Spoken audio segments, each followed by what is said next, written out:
Hello, everyone. Autumn here, and today I am so excited for our guest, a director and choreographer for Broadway and so much more. Let's get started. Please go ahead and introduce yourself for me. Hello, my name is Josh Walden. I am originally from New London, New Hampshire. That's where I spent most of my childhood. And then I moved to New York City in 94 to go to New York University's Tisch School of the Arts to study musical theater. And that is primarily the only industry I work in.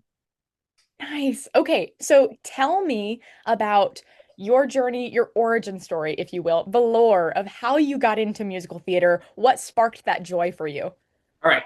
So for me, I had a mom who was dancing since she was a little girl, but she never did it professionally. I think, I don't know, just like had other passions, and so she wanted to be a nurse, and she was like a Renaissance woman. So she got every single degree. She got her art. She registered nurse.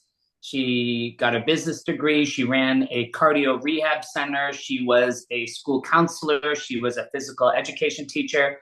She taught nutrition. She just was like always wanting to get another degree and always wanting to be a better version of herself. I was so proud of her. She introduced yoga into public school in New Hampshire as a form of not just having to always do the normal curriculum for physical education, but giving students something else that could also help their mental health. So she was the dancer, and she kind of introduced me to MGM musicals, like the movie musicals of like the 40s, 50s. We both have a crazy love for Gene Kelly, and I think I knew at age 8 or 9, I said I want to be a silver screen actor, and so my parents were like, okay. And we just moved to New London, New Hampshire, so my mom could get another degree from Colby Sawyer College. And in that school, Trish Lindbergh, who became my mentor and gave me my foundation in theater, she was there and she ran this children's theater company. And my mom was like, wait, my child just said they want to be an actor. Here's a children's theater company. It was 1986. I was 9. And I remember, I think the program had already started, or they already cast, like they were doing the musical Pinocchio and everything was already done. And I remember my mom walking me down these spiral staircases and down to the end of a long hallway.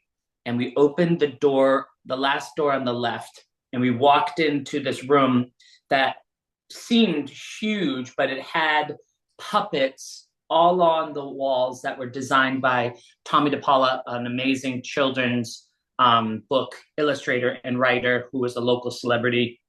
And I remember meeting her and just going to the piano, and she's like, oh, do you want to try singing something? I'm like, sure. So she played the Cat Company theme song, which goes, C-A-T, C-A-T, C-A-T, the Cat Company. And she just played it, and I sang it. And she was like, whoa. And she's like, we already cast our show, but would you like to be a part of it? I was like, sure. Come to find out later in life, she was so sad to meet me so late because she would have cast me as Pinocchio. But I played the fire that burns Pinocchio's feet. I played a little boy who licked a lollipop in a window. But my greatest role in that show was the marionette who was abused. And my first line ever was, when the puppet master sneezes, that means he feels sorry for you. And I don't think you could understand what I said because I had such a high pitched voice and I was just so like excited. But from that moment, that's all I wanted to do. From my parents finding that children's theater company, from meeting Trish Lindbergh, who we went from 1986 well into the 90s and I think even 2000s collaborating together. Oh yeah, the last thing we did together was 2011. I went up to Plymouth State University and played a part in a show about Hans Christian Andersen's The Wild Swans. So, long story, but that's what got me hooked for life because of having incredibly sensitive parents and an amazing children's theater organization. So, yeah. That's so incredible. I'm so ecstatic that you had that opportunity at Yeah. that age and you had the access to that. Oh And yeah. obviously, that's the kind of access that we're hoping to continue to spread across the world. Yeah. Yeah, absolutely. Okay, so we have that origin story, and your mother is a woman after my own heart. I completely understand always learning, having a hunger for all of these different formats of knowledge. But Yep. I'm curious about whenever the arts did enter your life and as they continued in your life, why did they become important to you?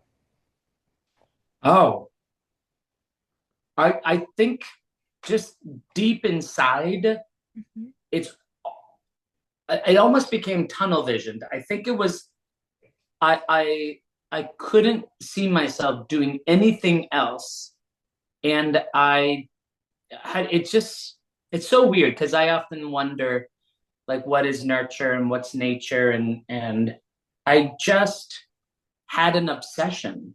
I just I remember on my walls I had Broadway posters all over my walls. I would go and buy the latest cassette tape. Back in the day when I first started, there were cassette tapes of musicals and then CDs. Um, I just didn't want to do anything else. I tried sports, didn't want to do that.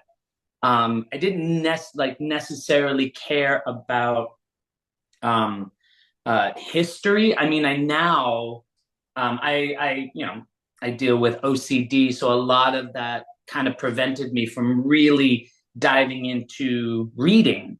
Mm, So I think theater gave me the ability to express myself and not have to be imprisoned with whatever my brain was dealing with when it was looking at words and trying to shape my life into a space that I could exist in. Um, but I was able to be like free. I wasn't judged in ever in these spaces. mhm. My authenticity was celebrated. Um, yeah, it was the only space that I felt welcomed. And I remember this children's theater program eventually only being during the summer. So during middle school, I couldn't wait for the year to be done so I could go spend time with my real friends and I could be doing theater and musicals and dancing and singing. It's all I cared about. And, later in life, taking therapy, you're like, maybe you should, have a nice, healthy relationship with work and not have work be the only thing that defines you or have theater be the only thing you're passionate about. But I didn't want to do anything else. I wasn't second guessing that I would be on Broadway. I knew I had no training. I was made fun of too much for people at a young age knew I was gay. They knew I was a girl. They knew all these things about myself that I didn't, or I was like hiding. Um, but yeah, I could go there.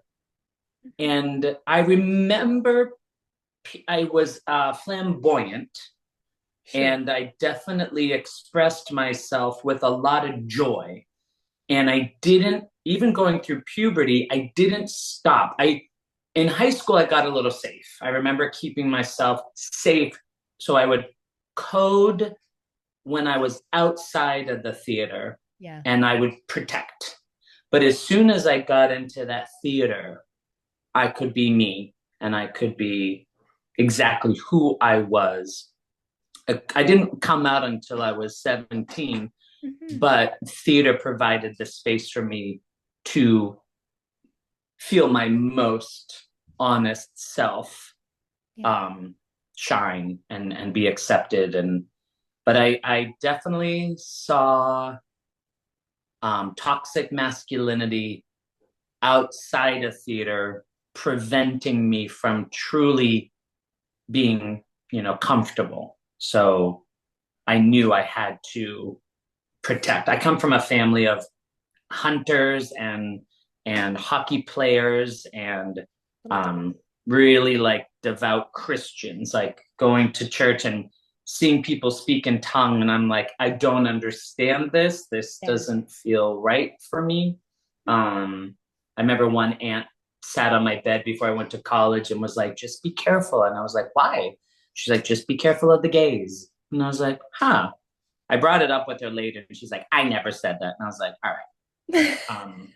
Yeah, But theater provided the space for someone like me to be celebrated.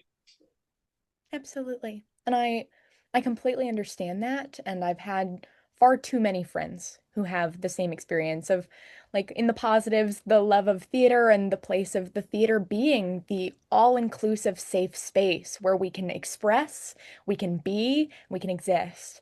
And Yeah. the outside world often being not necessarily scary, but not a safe place either. Yeah. And of course, we could get into a whole conversation about toxic masculinity, but I have other things that I want to ask you about. Yeah. And I think that would take too long. Yeah. Hey, yeah, beautiful. I want to I want to talk about obviously like musical theater work shouldn't be your everything, but when you love what you do, you never work a day in your life, you know? Right. So I Right. want to talk about how that became a career for you, what that transition was like, and also the things you've directed and choreographed. Hello. uh, so the greatest thing was getting to go to New York University's Tisch School of the Arts, the Cap 21 musical theater program. I remember I got into Syracuse, Mm, and because my mom worked at a college, I could get half the tuition taken off. And so once we got that, or realized that, and that I got in, my dad's like, "You're going there." And I was like, "All right." And I got the acceptance letter from NYU saying you got accepted. And I'm like, okay. And I went and told my theater teacher at Proctor Academy in high school, Terry Stecker. I was like, yeah, I got into NYU, and tears like flooded down her face. I was like, but I can't go. And she went, what? And I was like, yeah, I have to go to Syracuse because of money. She immediately got on the phone and told my dad, based on her experience, because she was running a theater during the summers, mhm. she was like, NYU is the place that your child needs to go to. And my dad said, okay. And I got to the program when it was peaking. So I got the most incredible teachers who gave me the most incredible foundation. I had a deformity on my face. So during college, they knew that I was going to be corrected after once I stopped growing, and my whole face was going to be like broken in 8 places and reconstructed so that I wouldn't have TMJ disorders when I grew up. Yeah. Um, but I fought so hard to apply everything that I could, singing wise, speaking wise. But my acting teacher, voice teacher, like dance teachers gave me everything that I was scared of getting as a young kid. I didn't dare take dance class because I was already made fun of so much. So doing theater was my class. So it wasn't until I got to NYU that I got training, and I met my mentor, Marsha Milgram Dodge, who, without her, I don't think I would have had the career that I've had, because I graduate, I worked with her for a little bit. She was my first tap teacher in '96, and then she directed our senior production of The Mystery of Edwin Drood in '97. I played Durdles, and I was her dance captain. And we were starting to kind of like form a relationship. Yeah. Then she asked me to do a couple things, to be, an assistant, an associate. But I was like, Broadway, I got to get on Broadway. So I got my first Broadway show in 2002, which was 42nd Street. And I was like, I'm here. I'm going to find my mentor. Yeah. I'm going to find that person that I can follow, and I can work on my choreographic, aesthetic, and get some credits, because I always knew I wanted to choreograph. I started choreographing at age 12, and first job I think was when I was 15. So I knew that's what I wanted to do. And my mom was a choreographer. But I was like, I'm going to be on Broadway. I'm going to find that person. And I think everyone on Broadway was so fixated on themselves and their career Sure. that it just seemed a little difficult to find that person. Like I worked with Randy Skinner, and then also I worked with Jerry Mitchell, and I just was like, one of these people, is going to, want me. And not to say that they didn't, but I just was getting the impression, and also like thinking about it, there was something about me that I didn't really know about myself. 3 years ago, I came out as trans and non-binary, and it's like I think something about the industry, the creatives and the professionals, when they looked at me, I think I was confusing because I could butch it up and I could be straight, which Yeah. I was told at college you have to butch it up because your homosexuality is not desirable. You coming out of the AIDS epidemic, it's like Mm. anything gay is going to remind people of AIDS, and so you just had to butch it up. You had to do that, and I could do that. But then me authentically was someone else, and I think they were like, "Who do you think you are? That you can be butch on stage and present straight, but then live this kind of fabulous life on the side?" And there was like a lot of internalized homophobia that I just was like, okay. So when I wasn't able to find that person, I went back to two people that I had worked with at college. My mentor, Marsha Milgram Dodge, I wanted her to be my artistic mentor. And then Maurice Brandon Curry, who is my first ballet teacher, I wanted him to be kind of like a spiritual or like in a way, a father figure to kind of guide me a little bit.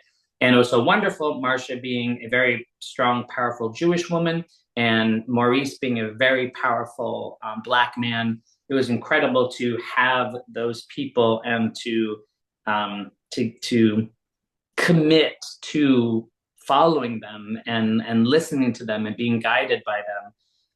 Their what they taught me and their presence in my life shaped everything about me, how to be a good person, how to be a good child, how to be a good student. And Marsha took me under her wing, and I blossomed from being an actor to actor dance captain to assistant to associate to eventually taking over. Like sometimes we'd be co-choreographers, but eventually taking over as a choreographer.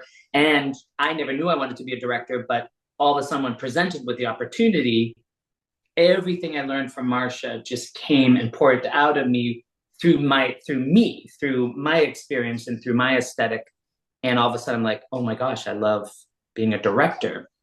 And so with that relationship with Marsha, I was able to get the foundation I wanted. I'm not a big commercial creator. I can do it, and I have been there and I've witnessed it. Like right now, I'm working on a musical review by Maltby and Shire at Goodspeed Opera House called About Time. And it's interesting to be in a space where there is a potential commercial journey for this, and to be in that room again. And luckily, I've been able to help nurture a culture or nurture a room that is safe, uplifting, not adhering to old school ways of using fear or using dominance or oppression to get results, but actually communicating and keeping everyone thinking about mental health and thinking about what we all need to do to contribute to a space that feels productive and safe. But I'm not the great, like, it's not like, yeah, I want to make the next Hamilton, or I want to be involved with these shows like a chorus line or something that becomes legendary and iconic and transforms, the landscape of Broadway.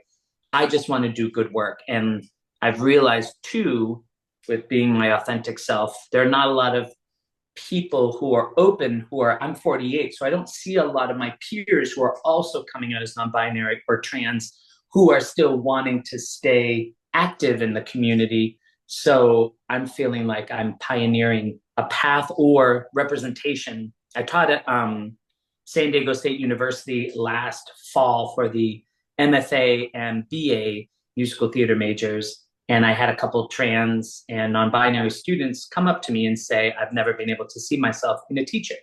And so now I see you, and I'm like, great.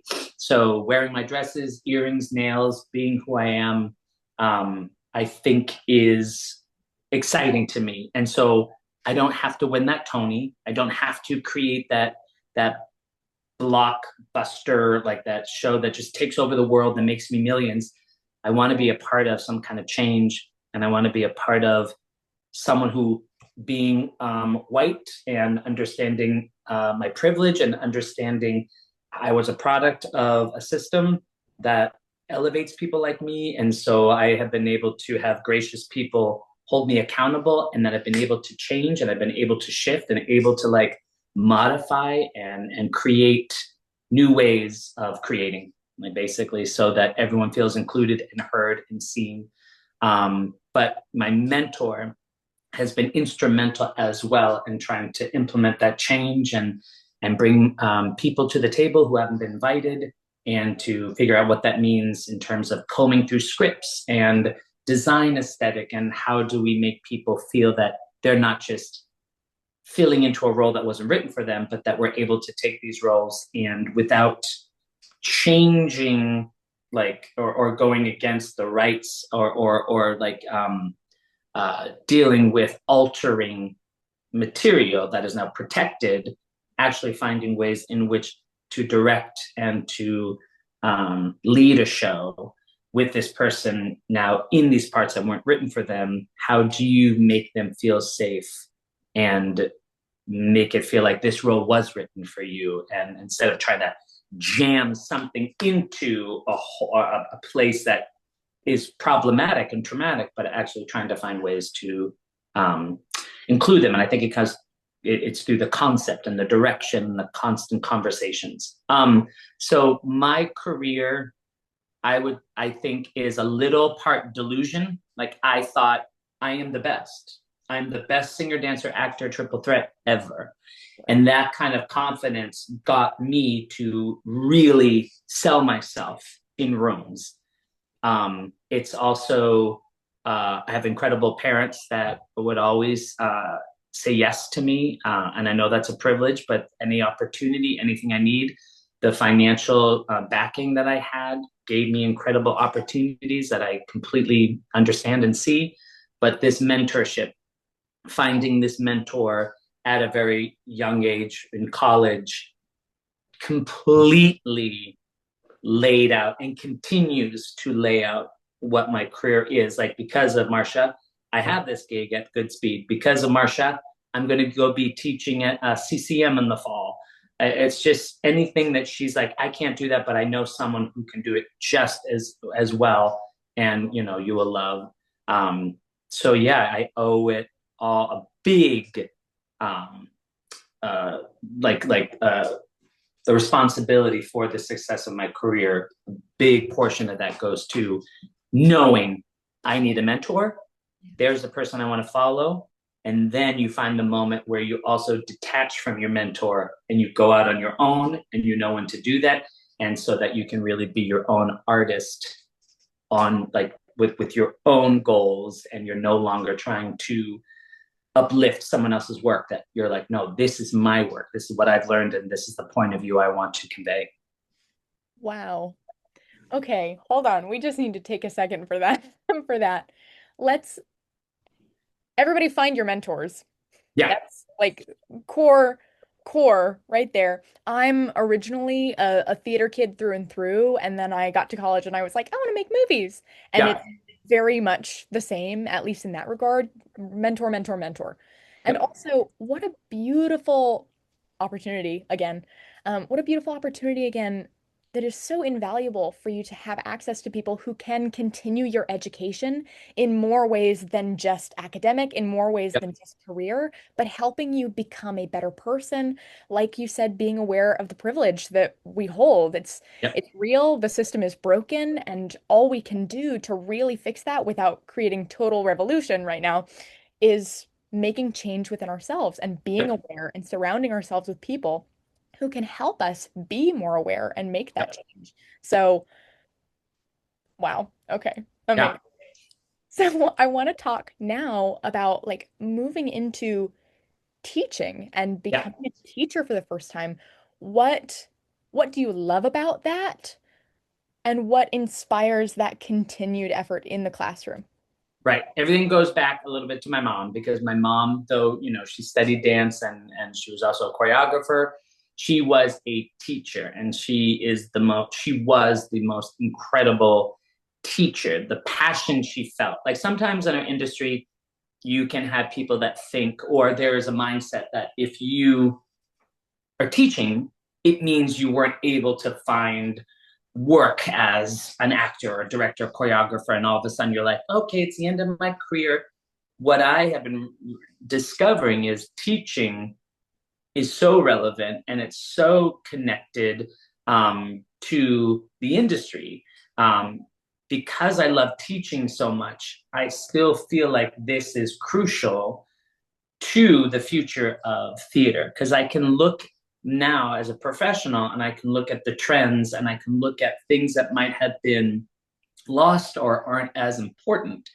In my time, or when I was at NYU, acting was the foundation of everything. And that was the stuff that supported your singing and your dancing. Like it was equal, but acting.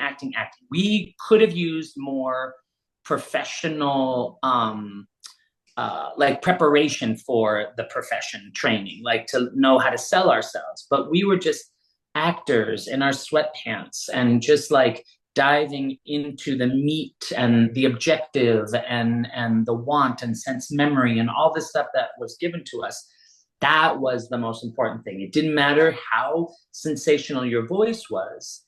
If you could act, the voice would I witness voices all of a sudden sound so clear and gorgeous because someone knew exactly what they were playing and they knew who they were talking to or singing to.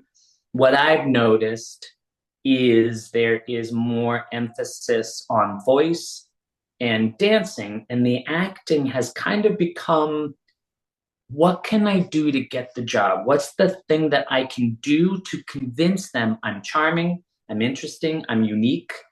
It's not, I very rarely get an opportunity to see an actor graduating from a college and actually see them apply a foundational like acting technique. And there are the rare instances where I see someone and I go, whoa.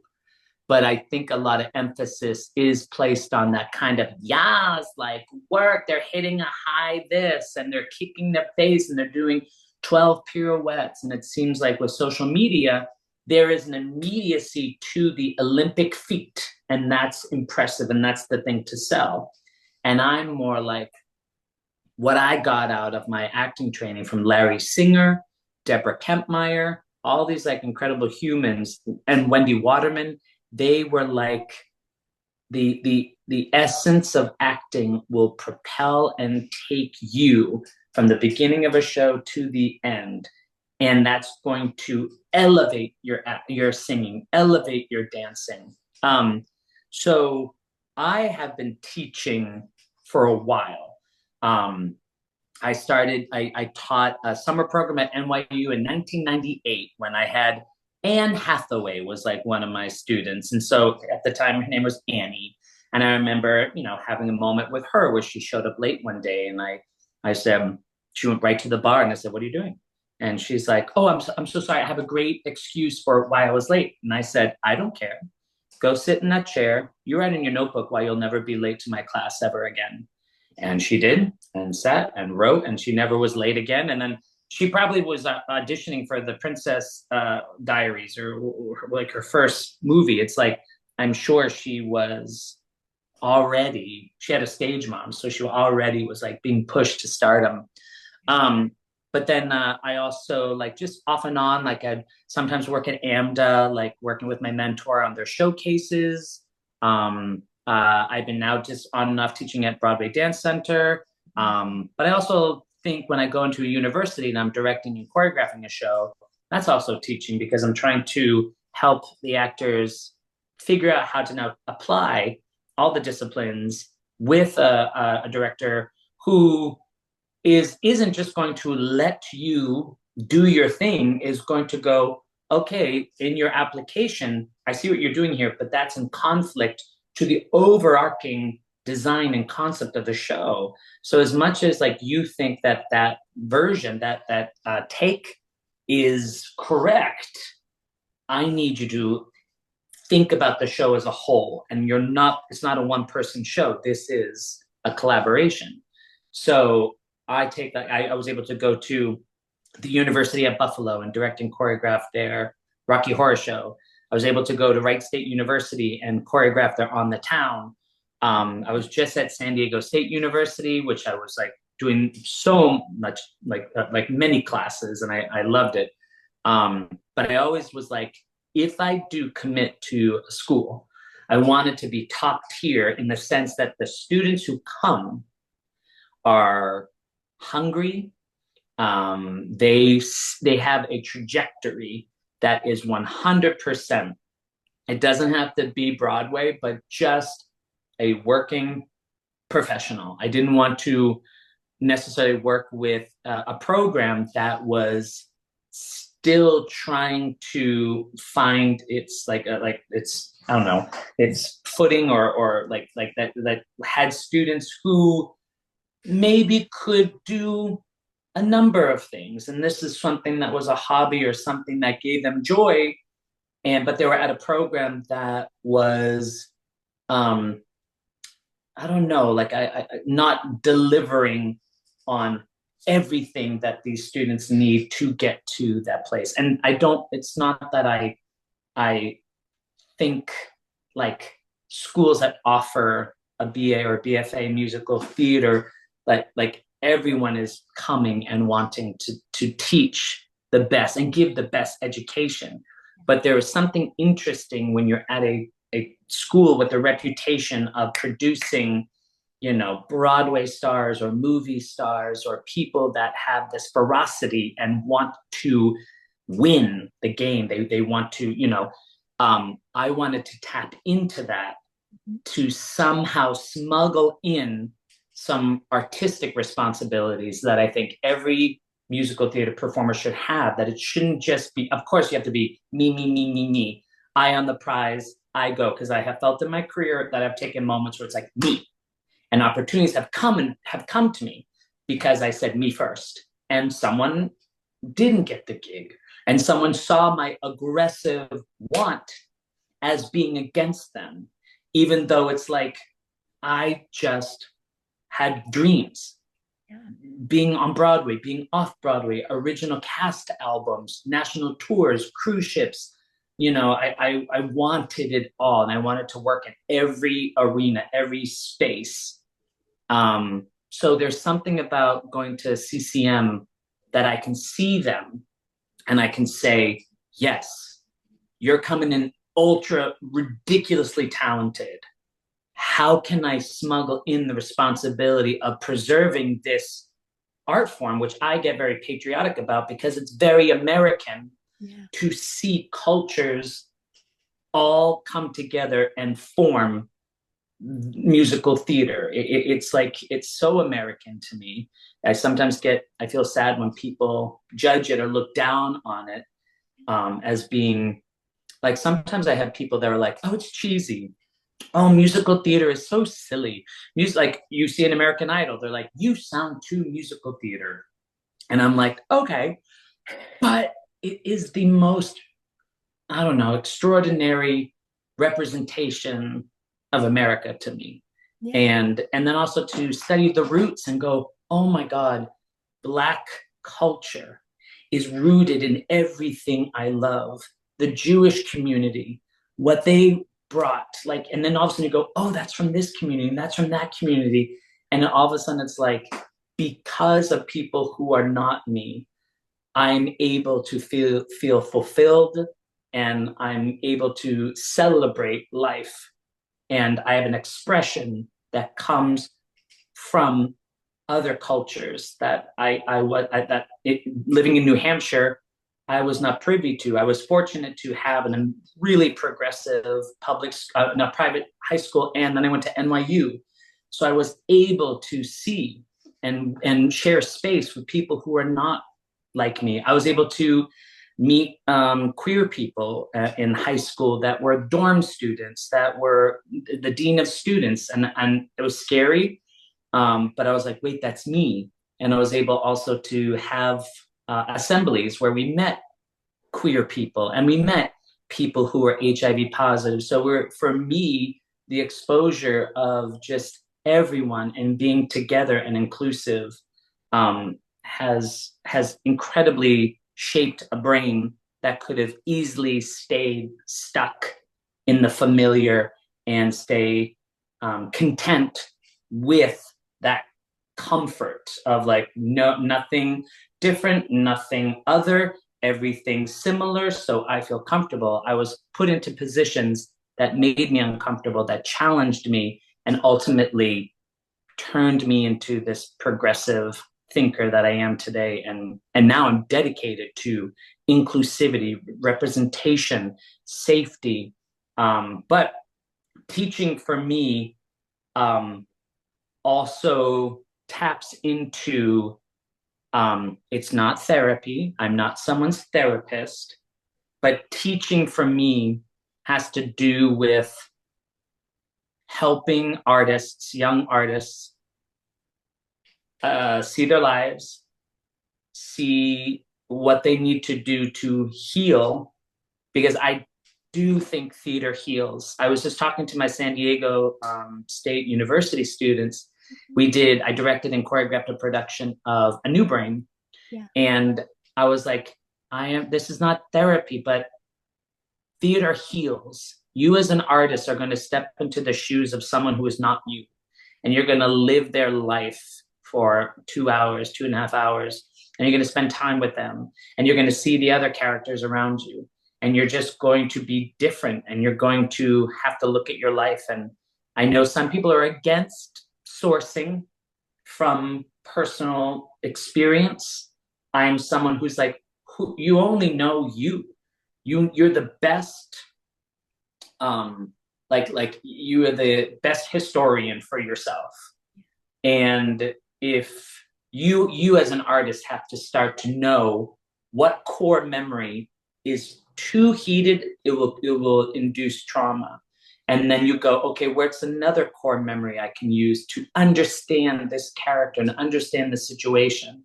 And then from there, you build your story and your character and your objectives, and you start to pick out your verbs and what are you going to do in the show and how you're going to get from point A to point B.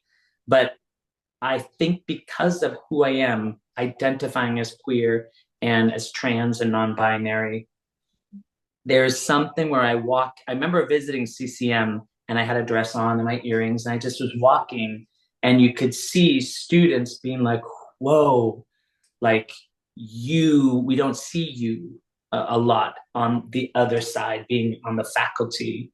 And anybody, didn't matter, cis, trans, like everyone saw how I represented myself and was like, I can trust you. And I hope that I can use that to continue to build these rooms that are safe and allow students to be uncomfortable. Because I know I hear of my friends who teach at some schools, and they have to be very careful what they say, and they have to be very careful that something might trigger. And if I do that, then I have to spend the rest of class helping that person feel less triggered. I want to establish a room where right away people feel safe to take risks, to be uncomfortable, to challenge themselves, to look at their own lives and go, whoa, I remember this moment in my life. And though I can't source that because I'll start crying, I can maybe start to find something else that works, that won't make me fall into a pool of like just like emotions. Yeah. But I hope that I can get students and artists in musical theater back to understanding it's uncomfortable what we do. It's art is the requirement is to self-reflect, to pull. I love that word source. You're going from your experience, and then you go, I cannot relate to my character whatsoever. What is my substitution? What can I substitute? Because all we're trying to do is teach students how to create believability on stage. And once you create believability on stage, the trust of the audience is linked and it's there and they will go with you instead of allowing a kind of surfacey thing, or you already have seen the DVD. So when you come to see the show, it's the movie you expected. So there's no risk and you can stay safely distant and feel like that was worth $200. But I want to get artists, students to realize you're an artist. You're not just a pawn. You're not just only branding or product based. You are a human being and you do have, I think, a responsibility to allow taking this art form into the future, but also understanding that this connection of self to work is so crucial to creating that believability and to forming that bond and that trust with the audience. So I also have my own school, the Walden School for Musical Theater, that has like helped me through the years, especially during the pandemic. And I have about 20 to 22 private students right now. And every now and then I get to meet with them or I have these intensives. And that's a way for me also to improve how I can teach. Because the biggest thing for me is to look at every student differently. And when I direct and choreograph, to look at every actor differently. So if I see someone and like, oh, they like me to be direct, you got to do this, blah, blah, blah. This person over here, they need me to soften it. So I'll say, fabulous work on this moment. But in order for that to be successful, the moment after, I'm not believing you right now. So it's like balancing how to reach people because we've all been parented differently. We've all had different experiences leading up to the moment of working together. So you can't just expect 27 people to just do it the same way. Like, and be like, that feels old school to me.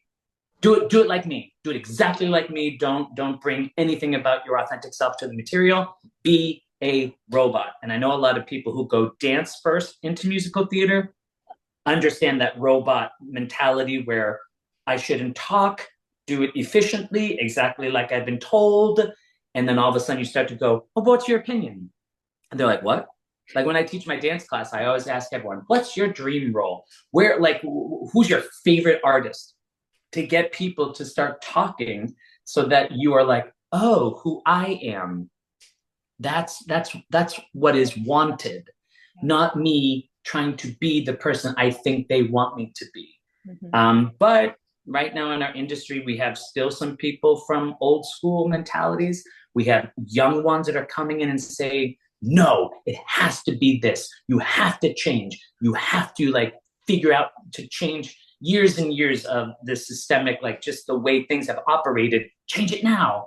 So it's like, all right, I'm in the middle. I see both. What can I do to help navigate to sit, like before I pass away, to be able to have done something to forward and to evolve the way in which we create theater? Wow. Oh You're my God. I let me know if that reaction gets redundant. You just speak magic and I'm retaining it all. Wow. Okay. Man, I was gonna say something. Okay, here's what I was gonna say. Um, no, absolutely. Like it has become very clear, and I didn't doubt this anyway, because of course I looked on your page and I did my research. Hello. But like you surrounded yourself with magic very purposefully. You brought the magic that you already had, and you continue to create magic and bring it out of other people. And I think that that is amazing. It is obvious that you are changing the space of Broadway and changing the spaces of theater everywhere that you go. And I think that's so amazing. And I don't I'm just a 23-year-old kid from Oklahoma. I don't think I have to tell you this, but I hope you are so proud of yourself and so Oh, mystified by everywhere that life has taken you and everything the universe has brought you. I think that's absolutely amazing. And I know for a fact from the friends that I have and the perspectives that they've shared with me, you are making such a huge impact in the lives of people who can see themselves within you and oh. who are excited to finally see that kind of representation from the other side, like you said. And with that being said, I would love to hear more about how you came into the journey of your identity, how you discovered, oh, I'm non-binary. I'm trans. Like this is Yeah. me. And how the arts kind of aided that as well. Yeah. So it was interesting. I was having couples therapy today, and our therapist is a trans woman. And we were just kind of like talking about some things and just bringing up because my spouse is cis and pronouns are he, him. And so we were just like talking about our journey. And my journey stemmed from or is born from a desire to want to understand non binary performers Mm. to make sure that in the room, I didn't say, okay, men over here, women over there. Because so much of the process of getting to a show is like, we need 5 men, 5 women. Like it's always this like gender kind of like binary. Like it just always feels like that's how we do it.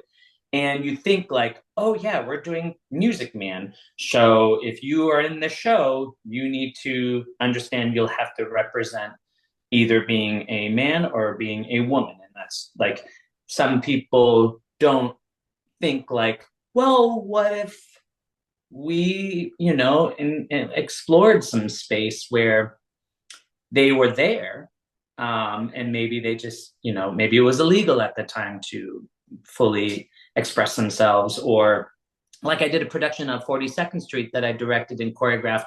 The novel that it's based on talks about homosexuality constantly. And so in our production, I saw people, and as to the best of my ability to observe and to make judgments that were just trying to be open and receive, I started to create some relationships that they secretly had. So if they ever were an ensemble member, if they ever were next to someone that we said, this is the person that you have feelings for, they themselves could feel that. It wasn't like hit over the head of the audience like this, we're gay now, but it was like allowing there to be queer representation for the actors so that they could understand, and not being like, we're forcing it in. It's like, no, it's based on the novel. They probably in the 80s when they brought it to Broadway didn't want to explore that because the audience, it's the 80s. And going back to the same thing I was saying before, they might have issue and feel uncomfortable. But like the character of Julia Marsh and Billy Lawler, they were apparently, sleeping with each other, or there was, insinuating that there was a queer relationship between the two of them. So I ask the actors, allow there to be little looks on stage, allow there to be some all-knowing, like insight and familiarity. So I reached out to actors I knew who were non-binary, and I just had amazing conversations and was like, how can I be better, as at the time as a cis person? How can I be better in including, and what kind of language? And so that was profound. I was also misgendering. Like it was hard for me because I see the visual and my brain, just from years of understanding how to separate, I was, I had some friends that helped me. And then there were two influencers, Alok and Jeffrey Marsh on Instagram, who gave me, they opened the door for me because Alok is very hairy, but divine in their expression and not wanting to shave or pluck. And they wear clothing that is very like flamboyant and gregarious, or like just over the top.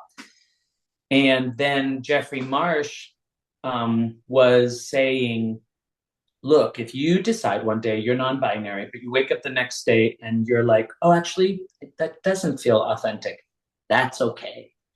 And I went and I started crying, and I didn't know. It wasn't something I knew. People called me a girl. I knew that I would hear my voice and I would see the way I acted was different, but I just was like, you're gay. Like so many people, oh, Josh is the gayest. You're gay, gay, gay, gay, gay. Um, and so I just accepted that.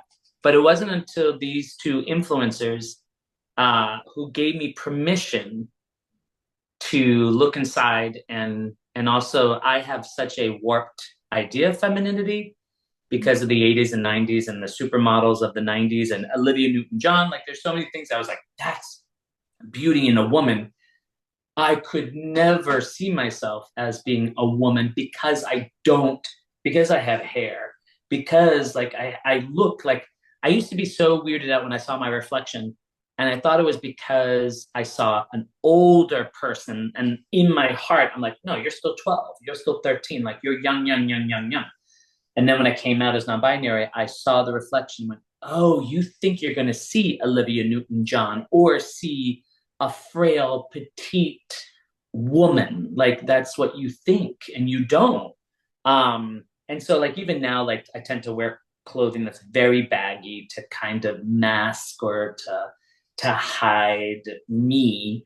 Um, like sometimes like people are like, oh, you should wear this tight dress. And I'm like, can't. It's just, it will show things. It will accentuate that I'm not the ideal. Um, but these two influencers just completely taught me something that I didn't know I needed to, learn. And then I was in Colorado 3 years ago, and I was at a shop that had vintage clothing at the top. It was like an attic of a barn, and I saw this 1970s crocheted like grandmother robe that had like the squares, and I saw it and I picked it up and I put it on, and then I took it off because there's something in my brain that I've had friends that kind of highlight, oh, you're so handsome, Josh. When you wear khakis and a button down, you're so classic.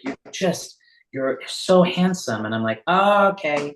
And then also I have old ideas of what we called cross dressers or transvestites. Like back in the day, that language was used to represent someone silly, someone doing something. Why would you do that? It looks so weird.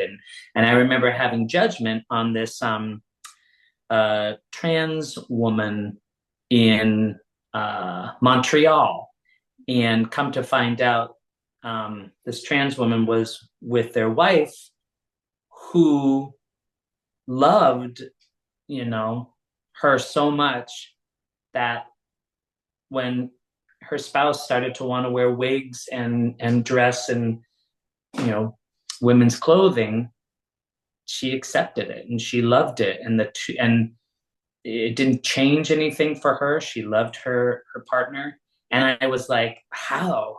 That just sounds so weird.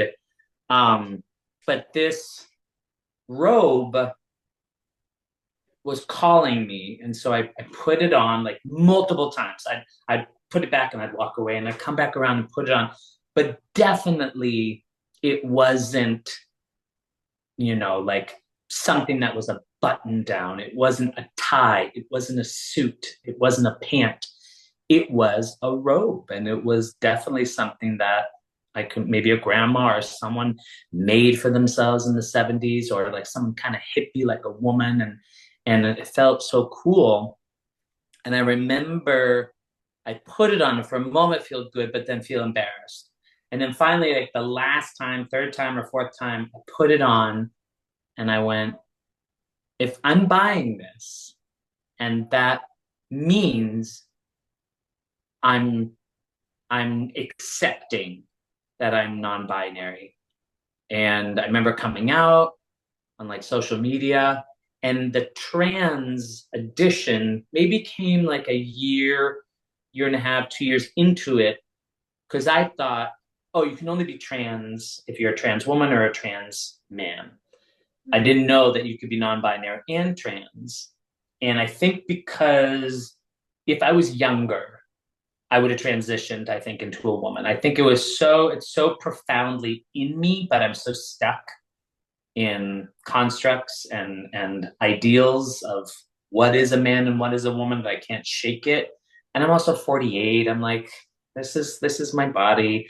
I can maybe wax off all my hair and maybe feel good, or just accept it and just, redefine what masculine and feminine is for me. Because I'm not someone that goes, today I'm going to dress more like a man or I'm going to dress more like a woman. It's usually a mixture. It's like everything all at the same time, all at once.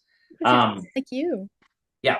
But the trans thing I knew was important for me to accept, not just for finally going, that is you, but to also educate and teach my friends and teach the world. Like, it's so important right now for, if that's authentically me, I need to claim it and say, I am trans and non binary, so that people can go, wait, what? Wait, so you're trans now? And I can say, yes. I was like, if you think you have cis, you have trans. I do not identify as cis. I'm trans. I am in this kind of gray area. And my therapist has been asking me, get out of black and white thinking. You want everything to be this or that. Live in this world that doesn't necessarily have to be explained. People just have to accept it. And I'm the kind of person that helps. And I'm like, of course, like, let's, some people are like, I just can't get over the grammar of they, them. And I'm like, well, when you look at me, what if you see many? What if you see multiple? What if you see not just one idea? And then I was like, yeah, but also, if you don't know someone's gender, you have already been using they, them. If you're like, someone's like, oh yeah, I'm bringing my friend. Oh my God, what's their name? You already do it. Yes. So it's not so far fetched. But like intellectuals are like, oh, yeah, it's just the grammar, and I'm like, all right. Like, there's so many issues with the English language. That's what you want to focus on. I was like, all right. And meanwhile, I'm doing everything in my power to not say, hey guys. I don't want to say. I'm trying to not say actress. Say actor. I'm trying to make sure that all of my language is neutral. And you can, what's so exciting in your brain is you can catch what you want to say, and if it's incorrect you can fix while you're thinking before the words come out. It just takes practice for you to go, don't say daughter, say child. Don't say, um no, there's been like some that I've recently with my friends have been able. Anyway, like, you can just adjust it in your head, like husband, say spouse. Like, there are things that you can do that all of a sudden informs and educates. And I was like, I have to be trans and non-binary. And I've had friends go, I always, like, one friend said, I always thought you were my girlfriend. Like, and like that you were someone so comfortable in the way you existed in the world. I never saw you as Josh, my male friend. I always saw you as my girlfriend. And like, and other things now make sense. So it's like, no, it's not that I was so gay. It's that I was something other, that there was, and now it makes sense. And now I can better explain my career. And I can go, oh, when I was like codifying or like being this other thing, but then, when my real self would kind of come out, that might prevent me from getting a job. And that's why that straight guy, that cis straight guy, always got these roles and I didn't. Oh, and now I don't have to look at this person and be like, be mad at their successes. I can say, this is some work for you and how fabulous. And then to look at my life and go, my journey is still fabulous too. And no one is, without challenges or disappointments, especially in our industry. So now it's like, and hearing you talk and saying, some stuff, I'm like, yeah, that's right. I have lived an extraordinary life. I definitely think the industry uh, didn't help me discover, my transness or being non-binary. I don't think that the industry, it gave me, as a queer person, it gave me a safe space because there were more of us and we were celebrated. But there's also internalized homophobia, there's misogyny, there's lots of misogyny in myself that I've been able to let go of or acknowledge in embracing being non-binary. All of a sudden a door opened and I was like, whoa, I'm seeing mansplaining like I've never seen it before. I'm observing that that is like sexist. Why would you say that? And then because now it's affecting me. Now it's like, oh, and I would never say that I know wholeheartedly what it's like to be a cis woman or a trans woman. I do not. I will never fully understand that. But a nurturer came out of me that I was able to release when I embraced being trans and non binary. That was always there, but I think I was maybe holding it at bay. I don't know why. I think just society or just something, because I've always been a loving person, but this new sensitivity just just flooded out, and now I'm like, oh yeah, in the gay community, you're like, we would always be like scared of female genitalia, and we were always saying like, oh my god, you're on your period. Like we had so many things, and a lot of our negative words like cunt and bitch, like some, I'm like, god, that's misogynistic. Why can't I use language that maybe is, what if I said you're being a fucking dick?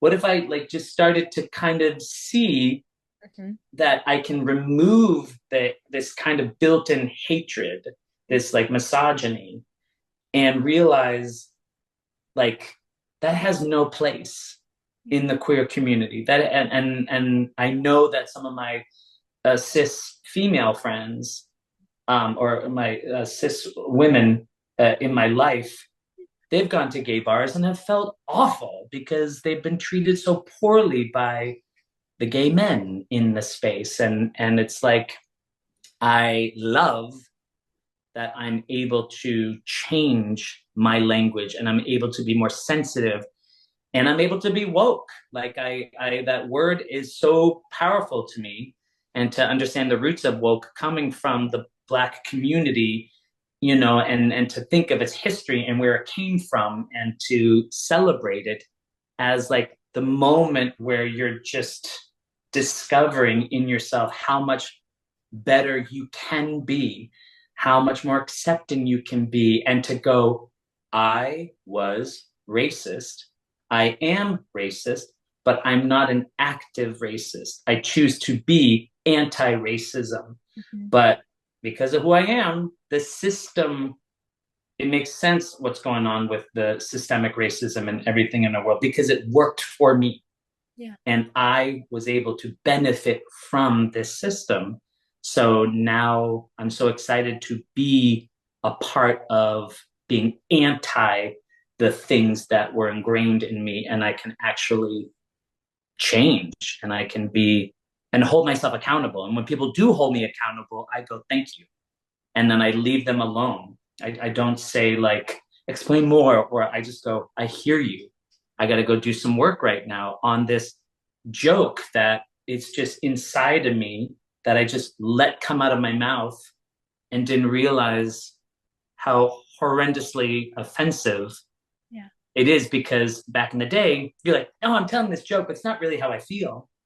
You're like, God, that's like a microaggression in some way, like worse. Yes. And I'm even like listening to some people on Instagram. That's the best part of social media, is access to people who have done research, and then you can also do your own research. But looking at some words that have just always been the things we say, like no can do, understanding that that is has Asian, it's a racist thing to say based off of someone making fun of Asians, like Asian Americans speaking English. And so, and to see that and go, fuck, right. And just to kind of like examine everything and try to change my language so that I can then say to someone, oh, hey, just so you know, and to not be like, ah, oh, you're so woke, God, so like, that's so intrusive. And it's just so, what they say back in the day, like, ah, oh, you're just so politically correct. And you're like, isn't that wonderful? Like, isn't that what you strive to be? And I ultimately think it's the most American thing to do is to be the most inclusive and open and to receive and to learn and to constantly be reminded you're human and you have the ability to change and the ability to say, I was wrong. That way of thinking, that way of talking, that humor I had was wrong. But my therapy has told me don't live by your past, live by like, what are you going to do now?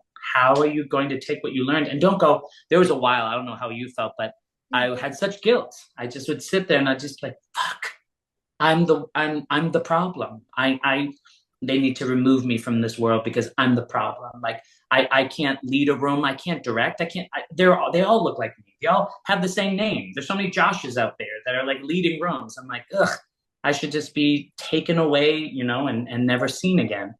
And so with my therapist, just being able to see that guilt and be like, that's not helping anybody.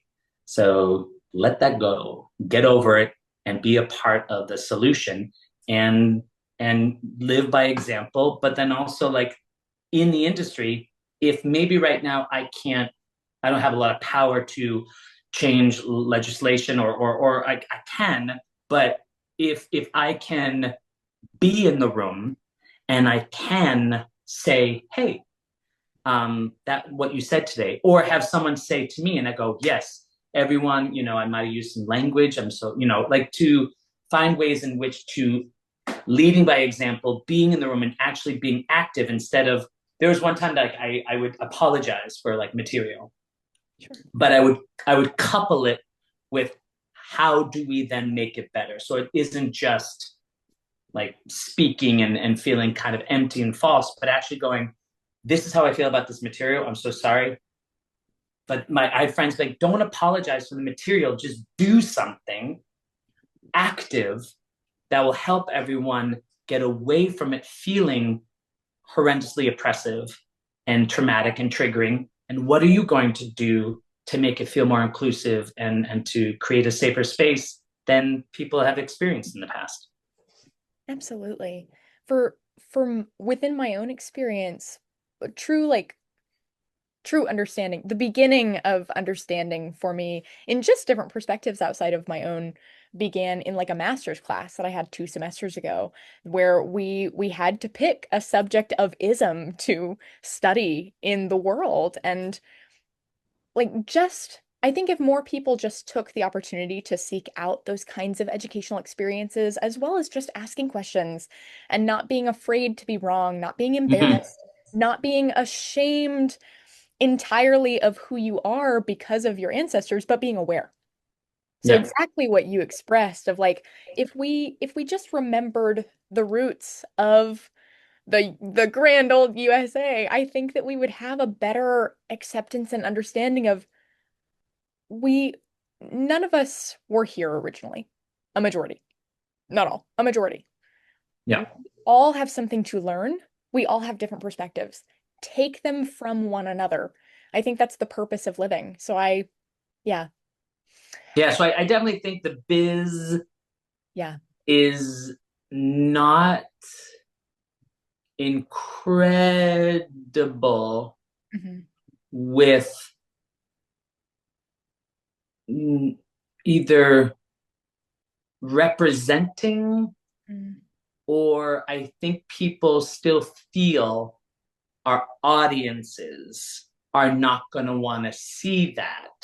mm, So we might have it visible and check off a box, yeah, but it's still something that can be scary yeah. to producers who don't want to, like I'm trying to think like something like Anne Juliet, you have a non-binary character, and yet that character has a song that says, I kissed a girl. So nothing was changed, even if people are like, yeah, but Josh, it's the first step. It's like we're getting representation out there. I'm like, yeah, but that actor has to be misgendered, or that character is misgendered throughout the whole show. And as much as you think this is progress, it's also sending a message. And I guess there's a moment where they're like, Do I go in the men's bathroom? Do I go in the women's bathroom? I'm not a girl, not yet. Like whatever. It's like, okay, great. And then you see, in um, what's that? The musical that had wait. Some Like It Hot. Yeah. So you can say, awesome. Like there's representation. And then you're like, yes, but we're taking a very old story that was silly and funny to watch men dress up as women. Yeah. And we're using that. So I'm like, okay, great. Like, and then to see them win awards, like to win Tonys, like Alex and Jay, like it's like great. But they had to win the awards in a category that misgendered them.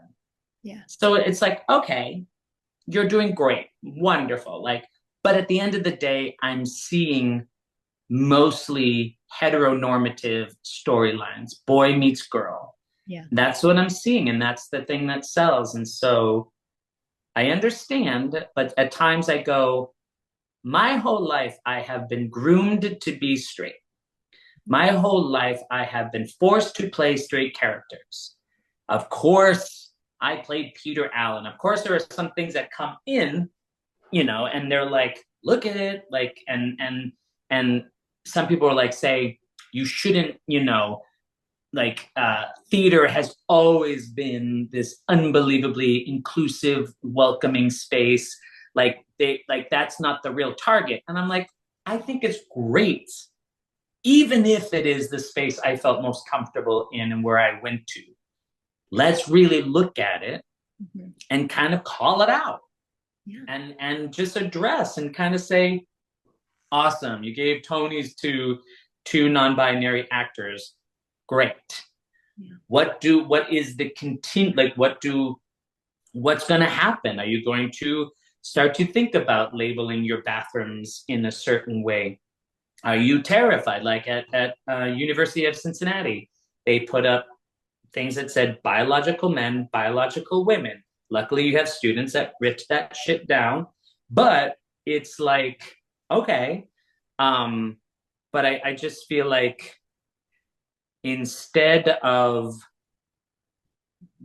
doing shows that we know are going to bring in these audiences, because like these shows, even if we do a little thing, these shows feel safe to people and they can come and not feel challenged and not feel like that they've learned something. Like I understand there's a place of theater for everything. There's a place for escapism. There's a place for, I just want to hear beautiful singing. Okay. But I think like theater for me, if you look at Rodgers and Hammerstein back in the day, that shit was like complicated and teaching people lessons about humanity and about the awful side of humanity, whether it was like domestic violence or racism. Like it was there, but like what do we do? How do we make, who is the new Rodgers and Hammerstein now? And then at the same time, start to think about, are we telling stories that are constantly making people relive trauma? Or are we telling stories that are promoting the world right now, or promoting a world that could be, or hearing voices that have never been heard before, so we don't have a white person's interpretation of a black person's experience or Asian person experience or Latina? Like, what are we doing? Like, you got the Hamilton. Okay, great, fabulous. You did an experiment with 1776. All right.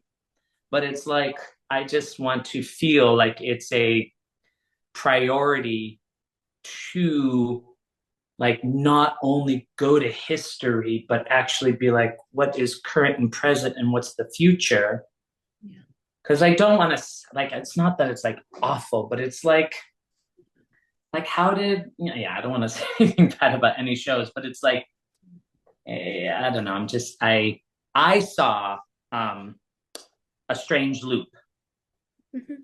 and I bawled the entire time because I didn't think in my lifetime I would see a story that wasn't me, but was my whole experience. Like I came and just, yeah, I didn't, and I just, so many things like queer, living in Washington Heights, being in musical theater. I just sat there the whole time and I heard aggressive language spoken at the audience. And I just was like, I never thought I would ever see this much um, reality. No, just like a point of view that I could easily say, oh, that's no, that's not me. But I sat there and I witnessed a story that 100% related to me. And if you weren't queer and weren't into musical theater and never had to deal with trauma, something about that, seeing that show might open up your eyes and go, wow, that wasn't Oklahoma. That was like a current, like a show now that we need to see. No, like please do Oklahoman colleges. Please, let's continue to have students know the history and to do the works and to go, oh, but in a space that does won't, make people have to live through trauma or be triggered or, forced to feel incredibly like uncomfortable. But at the same time, that being uncomfortable in safe spaces helps us understand what we need to do for the future, to know where we came from, to know the genesis of everything, and then to go, that had a point. We are now here. What is our new masterpiece? What is the new thing that you go to New York or you go to theater to see something that isn't just going to sugarcoat and make you feel like safe. I think theater should always do something to kind of make you go like, fuck, they're like, yeah. I remember seeing Tyne Daly in Terrence McNally's Mothers and Sons. And there was a moment where she hugged the lover of her son who had passed away. And she just crumbled in this actor's arms because she had yet to let down her guard and to indulge in the sorrow of losing her child. And I was a mess. And I didn't think much. I love Terrence McNally. I worked with him, and my friend Bobby Steggard was in the show. So it was like exciting. But I remember I got to meet Tyne during a flea market, Broadway flea market. And I was able to be like, I started weeping. I was like, I saw you in Mothers and Sons. And she like grabbed my hands and we both just like started like getting emotional and crying because she was like, that writing. She's like, wasn't that writing just like incredible in that moment? And I was like, it's what I needed. It was hard, it was uncomfortable, but it made me deal with, the loss of my mother and being queer. And but anyway, it's like I don't want us to only create like shows that, like I always say, oh, I know the DVD, I know exactly what to expect. Yeah. Great. But to actually have some moments where you can bring your children and there's something tough, and later you go, what do you think about that? Yeah. You know what I mean? So anyway. No, absolutely. Well, because I just get lost whenever you're talking. I just get lost in what you're saying. So I have to like regroup every time it's my turn. I'm like, oh, I have to do something. Um, wow. No, exactly. I think that's the point of art. It's meant to make you feel uncomfortable. Obviously, in a safe space, in an area that is like controlled more Yeah. or less. Wait, what do you think about all these announcements that say or are written, the show deals with, issues and lays them out? Trigger warnings. Yeah, like I have been thinking lately Yeah.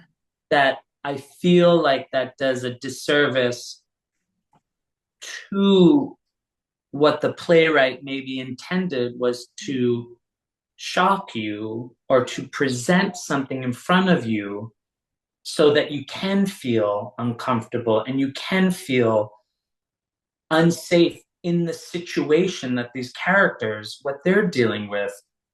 And sometimes doing these warnings takes away that element of surprise and that element, the purpose of the show. Mm. I understand like strobe lights. I can understand like some things that, might really harm you. But I have just recently been thinking, I heard them one time and it was like, deals with cocoon, tapin, tapin. And you're like, ah, all right. So now I'm already, Spoiler. yeah, desensitized or something about it just makes me like, what if the intent was to have this horrific act Yeah. make you overwhelmed and really addressing some painful things that maybe you relate to Yeah. and but you needed that.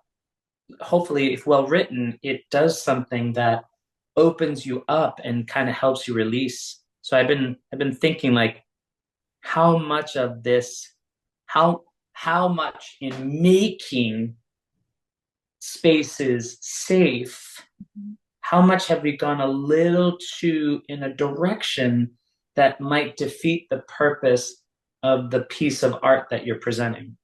It definitely has, obviously, it has two layers.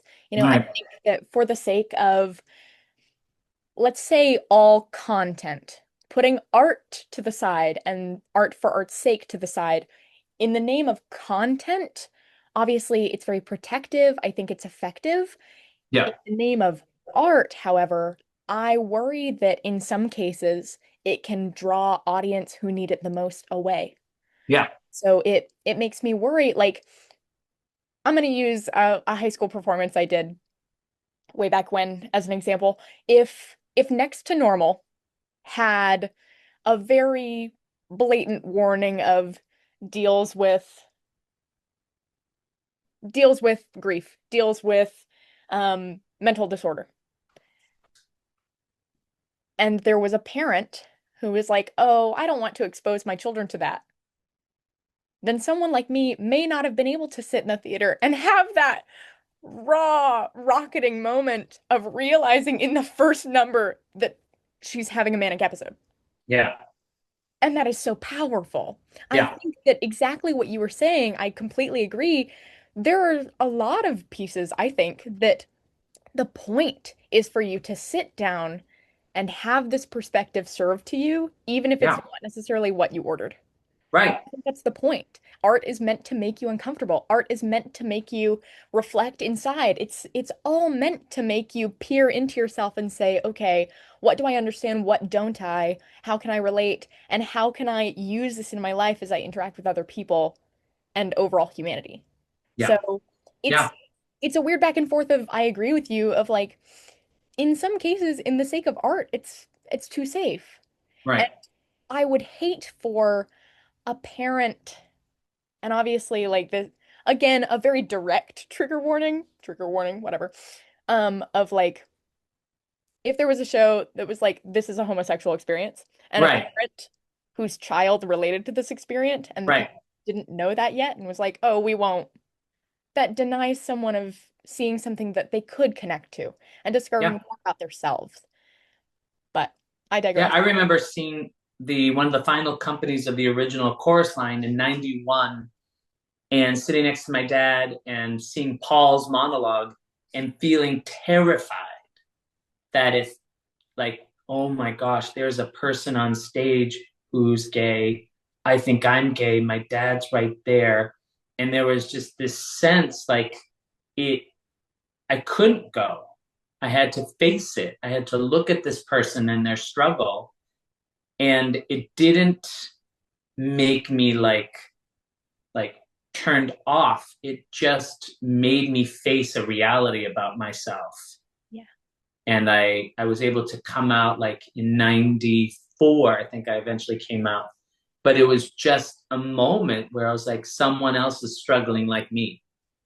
And it just was like I remember like thinking this Cassie dance is stupid, but I mean I was like 15. I just what did I know? But I was like that was stupid. But then Paul started talking. I was like oh god, oh god, oh god, oh god. And I just like the chorus line has been in my life now. Like I was able to do it on Broadway, and then I was able to direct and choreograph it like 4 times now, and it's like in my DNA, and I love it. Um, but yeah, like it would have been so sad.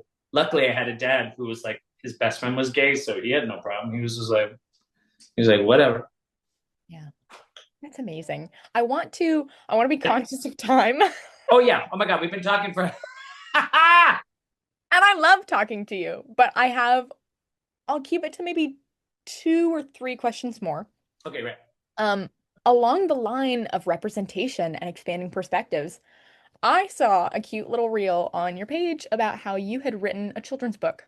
Oh yeah, I want to talk about Anti-War Tutu and what yeah, inspired that, when you did that, what it means to you now, and you illustrated it. What? yeah, yeah. So it was so funny because I do want to do something with it, and I think now is like a great time. It stemmed from my niece telling me, "Well, girls do this and boys do that," and I was like, "Ugh." And so I wanted to create a book that showed this person, this kid, this boy wore a tutu no matter what. Yeah. And it's things like, and they went to the beach and he wore a tutu. And there's always like a line where like someone says, "What's he doing?" And someone says, "He's wearing a tutu." Like it's like language that people keep learning. Oh, what's he doing? He's wearing a tutu. Like it's no big deal. And then he grows up and has a wife, and they have a girl, and she wears a tutu.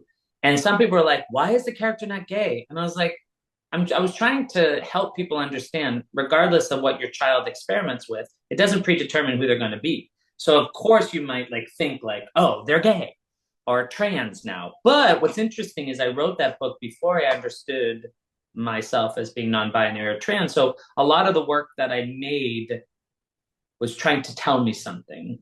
And it's so fascinating. It's like I've looked at all like through my life. I'm like, oh my God, that came out, and that was me. And my body was, through the things I created, was trying to inform me, you might be more than just gay. There might be something else going on. So when I revisit the book, I'm like, whew, wow. But I love that it's still a boy wears a tutu, is straight, grows up, marries a woman, and has a girl, and she wears a tutu. Um, and I illustrated it based off of the idea of one marker, like a Sharpie, that moves from page to page. So it's never stopping and it's just continuous. So that children can look at the book in black and white and they can supply everything else that I did not put in there, and they can see the world. So it's not like so drawn out that they don't have to bring their imagination to it. I wanted to not, some people are like, "Ooh, so they draw on it physically." I'm like, that's not the purpose, but that they can look. And if I drew an aquarium and it has just like a box with a couple of fish in it, they can start to, put in everything else. And it was just like this little drawing that I drew. And then I was like, oh, and so I had some company, create a hard copy so I could look at it. And I have a PDF, and I'm always trying to find the right person. I've like tried to share with literary agents, and they're like, "Oh, why isn't he gay?" I'm like, "Yeah." And I've been trying to figure out what my next step. I would love to, because when I talk to people about it, they're like, "I would love my child to have that. I would love." So I'm trying to see, without breaking my bank, what I can possibly do, and to get that out. Um, Gosh, get on that. I'm I so know. excited about that. Wait, And I think wait. Let me see if I can. please do. This Yeah. is it, and that's the little dancer, not dancer, but the boy. Yeah. And so it's like the simplest of things. Like it starts out very simple, where it's just like a street sign and a road, and then it goes to like a crayon and what it's drawn, but then it goes into like um it basically is like trying to set up that this kid is, not to say normal, but that this kid likes black raspberry ice cream, loves their dog. But like things like this, like they go to an aquarium.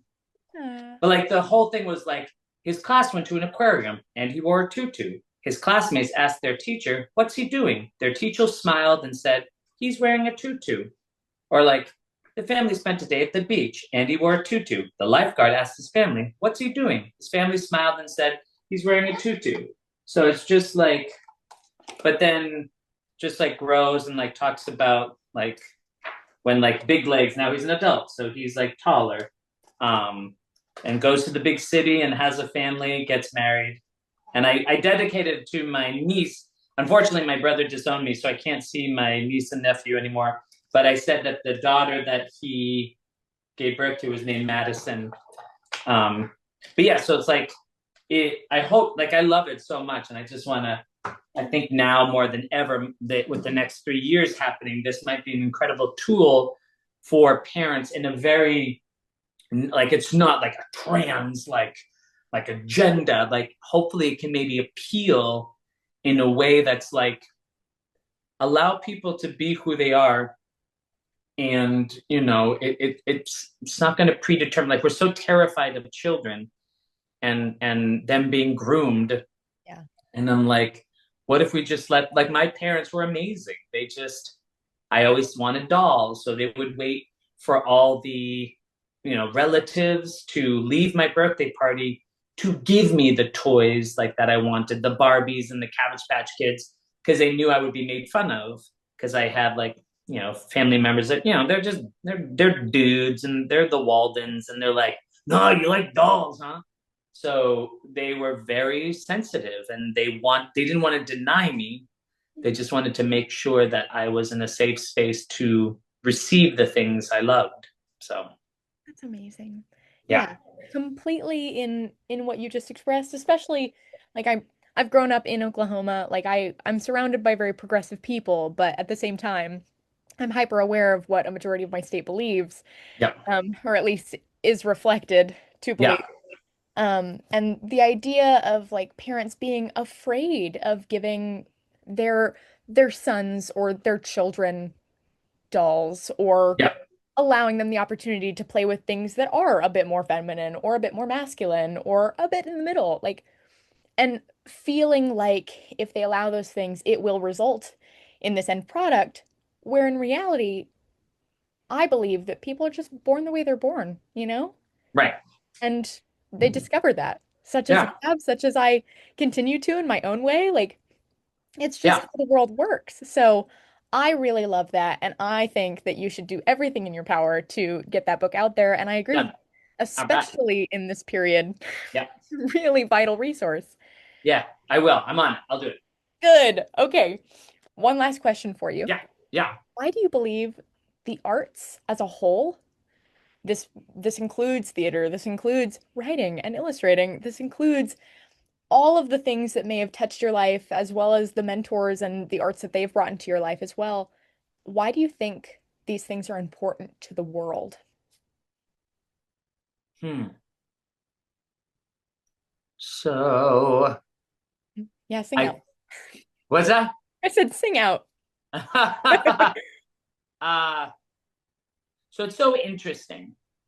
During the pandemic taught me a lot that the arts are not essential. We need food. That's essential. Sure. We need water. That's essential. We need a doctor to take care of us when we're sick. We need medicine. That's essential. We could exist,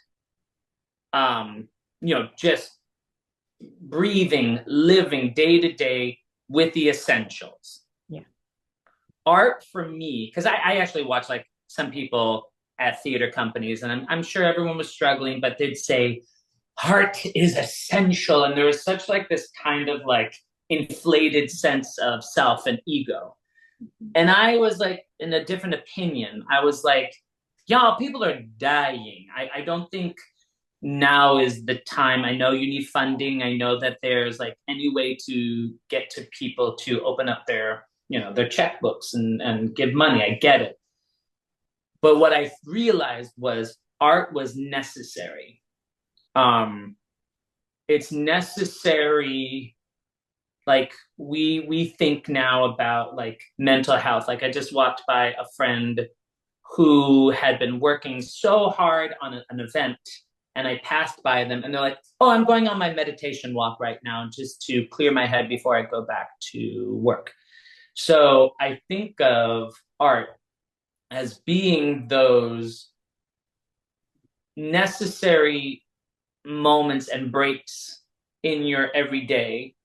Say if you just walk by a lobby or you walk by something and it has some art on the wall. Is it essential that that piece of art be there? No. Is it necessary? Yes, because something about that can either inspire you in a way that causes you to pause. Like I think a lot of like art and stuff causes you to pause. Like I'll go by and see a sculpture and I'm like, what's that sculpture?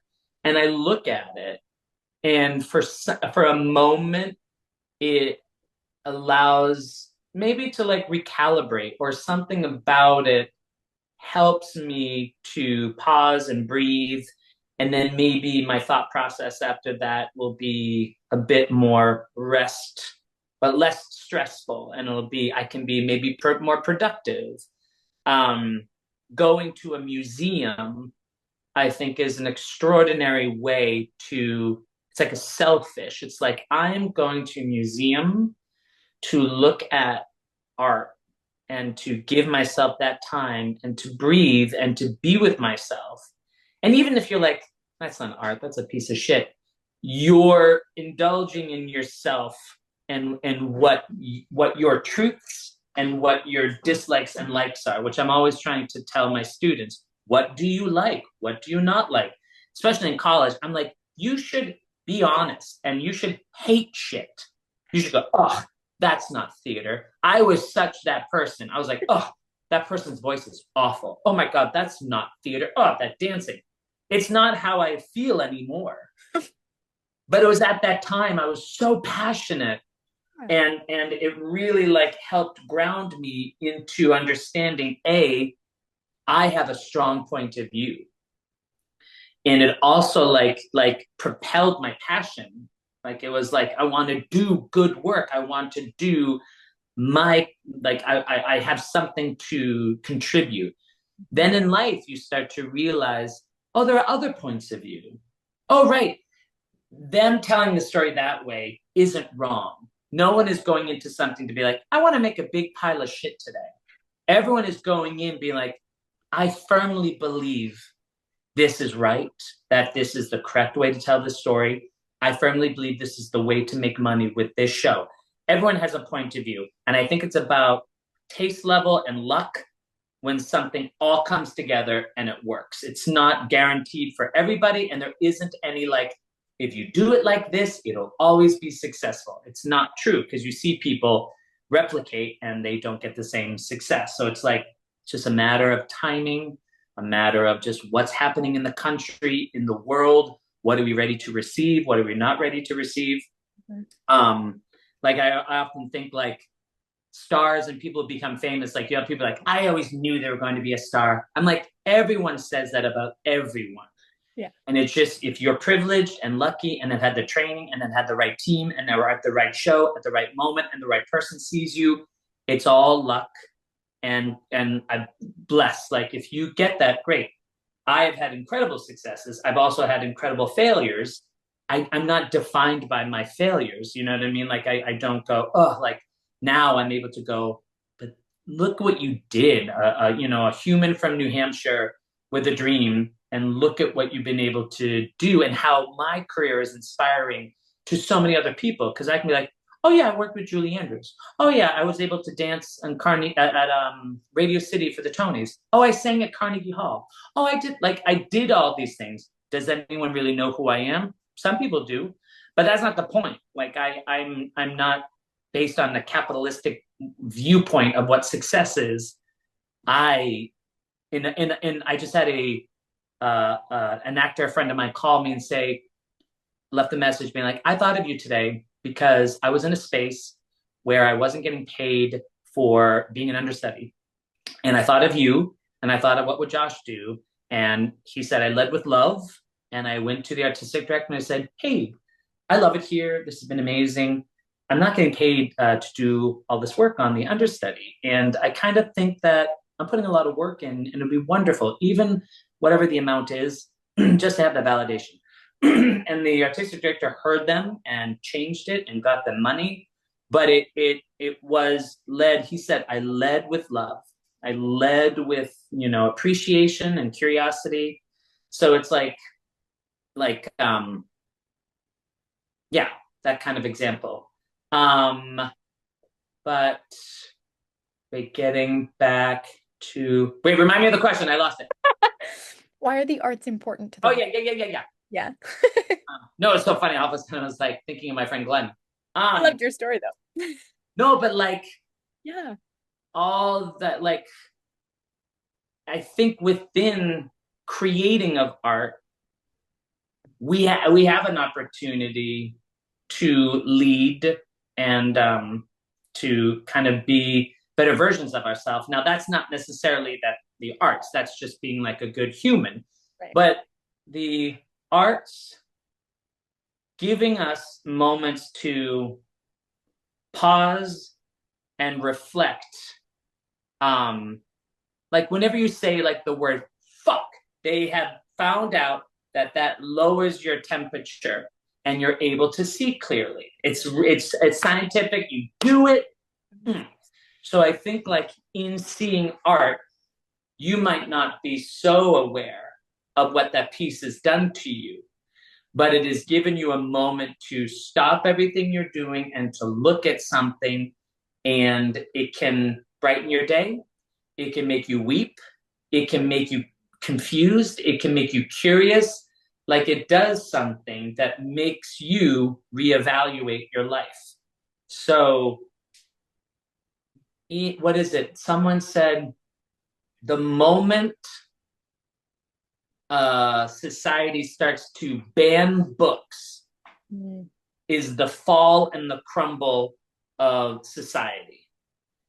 So, those books and the pieces of art and seeing theater might seem, or seeing a movie, Yeah. like those things might seem like, unnecessary because they're not linked to, like, some people think money, making money is the importance of our life here. Um, but if you look at people like, is it Steve Jobs? Was that the Apple? Yeah. Like you see it's someone who saw the importance of creativity and artistry combined with commerce. And then you see that catapult into what it is. If you think about Disney and you think about Imagineering and you think about giving the creatives full, freedom, and you see how that dedication, that giving money, that giving time for people to being the most artistic versions of themselves, yeah, how that will make money, because you can look at what happened during the reign when they were working on a new section of Disneyland Paris. Yeah. And there was this part of the park that skipped out on full detailed artistry, and it was trying to save a buck, knew something new, and it became very blocky and it didn't do well. And then having new leadership come in and say, let's go back to this area. Imagineers, tell me, what should we do? And then they created a ride and they had full freedom. I mean, it's corporate, but still, like, it was given more attention to, if you give the artists full freedom to create something and give them the financial support to do it, the end result is better. And that actually will then make people want to come. So you have that component. But I really think it's so funny because I don't want to ever make anyone think that my ego is the thing that propels me. I don't want people to tell me, "Oh, you're so amazing. Like what a genius you are." I don't need to get awards, but I do think, hey, like I told you, those in the arts, we are healed and we heal ourselves every time we do something. Yeah. So sharing someone else's experience as our own, working with new creatives, being in a storyline, like it heals, it changes you, it makes you a better person. Yeah. So that for the artist, the person involved, art is so necessary and crucial. But for the person, like it's so yeah, it's you just look at when societies are the most prosperous and they're most like healthy. Yeah. It's when there is an appreciation and a support of arts and being able to not just escape, but being able to go see a play or go see life reflected back at you. Or for me, Mhm. my thing with art, I went and lived in Spain for 2.5 months when I was a senior in high school. And I had two Spaniards teaching me. One class was on art. And I had the El Prado and I had the Sofia.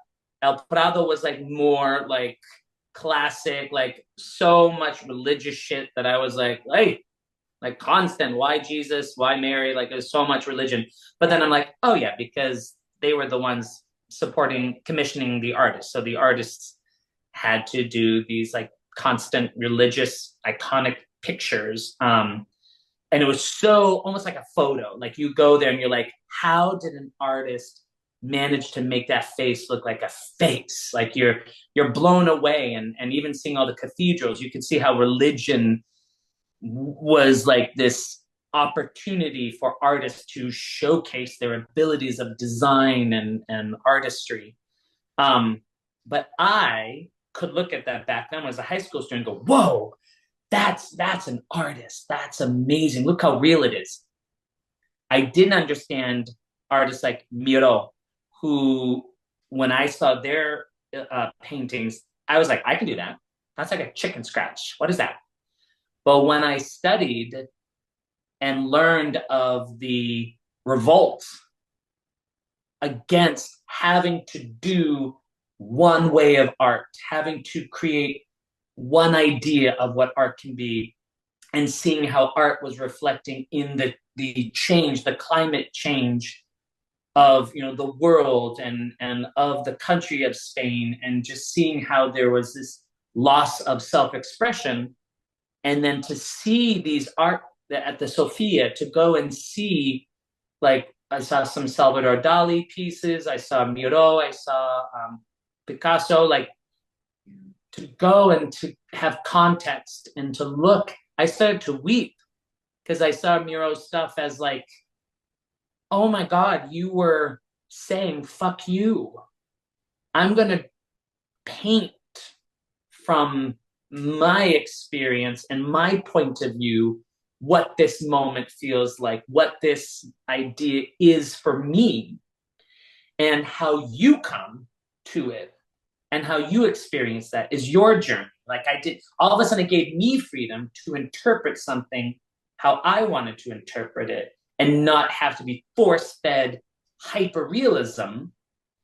And, that all of a sudden I could see that squiggly line and be like, oh my God, you don't have to make things perfect. You don't have to make, like, for my OCD, now I'm actually making the connection. Yeah. My OCD, that gave me permission to draw outside, to create shapes that were almost like offensive. And I know sometimes people, like, there's been some stuff I've seen online where people are saying there's the collapse of culture and art, and saying that those original, like like religious paintings, like that's artful. The downfall of the world, that we're allowing all these new art. I know, but like, but saying to them that's not art, but it's actually like, no, no, no, you're so closed off.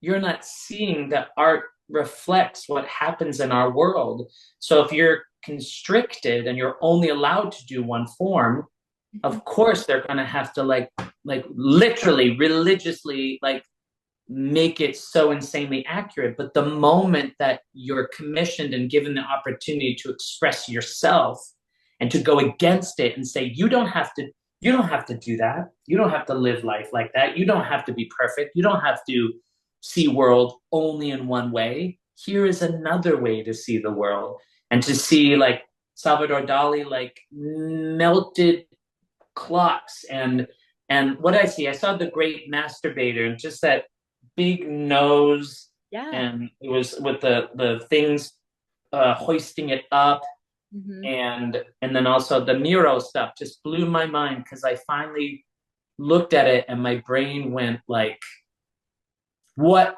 like you can do whatever you want to do. Of course, get the training, get the foundation, understand where we've come from, explore techniques, all techniques, and see and master your like ability, being an artist. Like for me, like I wanted to be the best singer, I wanted to be the best actor, I wanted to be the best dancer, because then I can make it messy and then I can like know I have the technique to support more human, like reality. And my mentor is always like, mess it up. Everything's so clean, Josh, mess it up. And so then I've been able to go, okay, the cleanliness now is purposeful and the messiness is purposeful. And it's all a part of the same journey towards truth. So I think for me, though, people like right now, I think are having a hard time understanding why someone like Miro is so important, or why someone who just puts up a painting and it's like one color. What's the piece play art? I know what I you're think talking it's about. coming back to Broadway, and I think it's just either just a blank canvas or it's like nothing. Or you see someone that puts a fork down, they're like art, and you're just like it just opens up the brain to the possibilities of what I just think it's inspiring. It gives you moments to pause. It gives you moments to reflect. It gives you opportunities to see something in a way you've never thought before. And when given permission, it just like expands your brain and what you thought you were capable of. Yeah. Like some stuff at MoMA, I see these like leaning planks that look lacquered in just a single color, and I'm like, Chris, I'm like my spouse, why do I love? I can't stop staring at this, and there's something about it that's so simple and appealing.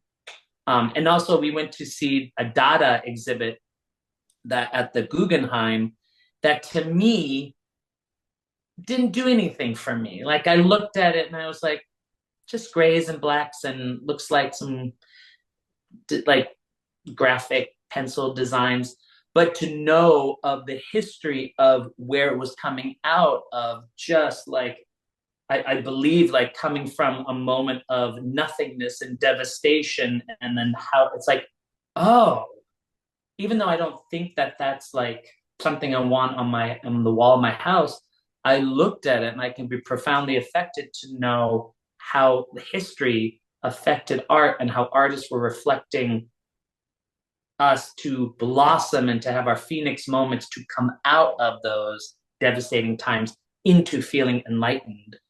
But I know walking into a museum, I'm peaceful and I'm given, and my OCD, I can't read. So I know for me, if I read a description, my brain, just because of the control I had as a kid. Like I now know my OCD was connected to, if I'm perfect, my parents will stay together. If I'm perfect, Mhm. everything is good. So if I read things, my brain would say, you didn't read it right, you didn't read it right, you didn't read it right. Your parents are going to get divorced, you didn't read it right, you didn't read it right. So now I know I can quickly look. Now I've developed a way to get an idea, or I just look at the piece without any predetermined idea of what the piece is, and I'll just see it and allow it to wash over me and go through a myriad of like, or just so many thoughts and emotions. And I leave a gallery feeling like I'm ready to take on more. I gave myself permission to do nothing but look at beauty or to look at ugly or to look at confusing, disturbing, like, like sometimes when you see a photograph and it's so eerily honest, Yeah. and yet you look like at the light and you look at what the person was capturing, and then you're like, oh my God. And you're just like, that is so excruciatingly painful. Yeah. And you think, how can I be better to never maybe let that happen again? Or what was the story it was trying to tell me? How do I relate to that person? I think it makes you feel less alone. It makes you feel like, I always feel like, good, like it's a mental health break. Even like too, like going through a city and you're like, oh my God, that like large bamboo sculpture. You're like, what? And Yes. so the scale of it makes you feel small, and something human, a human created that, and someone was allowed to create that, then I can create that. I Yeah. don't know, it's just, I think it's the It's reflection of humanity and the inspiration and the opportunity to do nothing but look at something that a human created, and how it can transport you. I think I'm so grateful that we haven't had. I mean, I know there are book bannings happening. Like there have been some things that passed in Texas, yeah. um, but it's like I hope that at the end of the day, the only thing that I see that is in conflict, I don't even think religion. I think it's just money. Like I see people using religion to make more money, Yeah. and using the insecurities and the weaknesses of humanity to rile people up so that you in turn can make more money, is really just the main evil. Because I could see religion, I'm atheist, but I could see religion as being extremely supportive Yeah. of the arts, and extremely like accepting, like, of course, like I don't believe in that, but that has a place. Only when I see greed attached to something, greed and fear. But I think art has the power to transform someone to be a better human and a better citizen, and to be able to go back and use that art to then change how they might see a situation, a person, and make a different decision. I completely agree. Wow. Thank you.